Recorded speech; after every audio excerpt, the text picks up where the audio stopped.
আলাইকুম রহমতুল্লাহি MD Jamil launch lover of Bangladesh YouTube channel থেকে যারা দেখছেন সবাইকে স্বাগতম।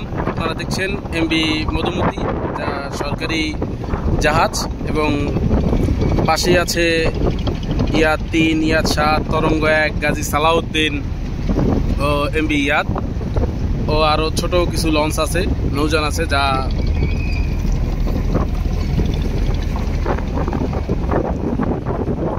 ওয়াজঘাটে অবস্থান করতেছে। দেখতেই পাচ্ছেন অবসর সময় পার করছে ওয়াজঘাটে। সরকারি জাহাজগুলো এখন প্রায় সার্ভিসে নেই বললেই চলে। দেখতেই পাচ্ছেন ওয়াজঘাটে অবস্থানরত নৌযানগুলো। আমার ভিডিও যদি ভালো লাগে লাইক, শেয়ার ও কমেন্ট করবেন, ও আমার চ্যানেলটি সাবস্ক্রাইব করে পাশে থাকা বেল আইকনটি বাজিয়ে দেবেন, যাতে পরবর্তী ভিডিও অতি তাড়াতাড়ি পেতে পারেন। আসসালামু আলাইকুম ওয়া রাহমাতুল্লাহি ওয়া বারাকাতুহু।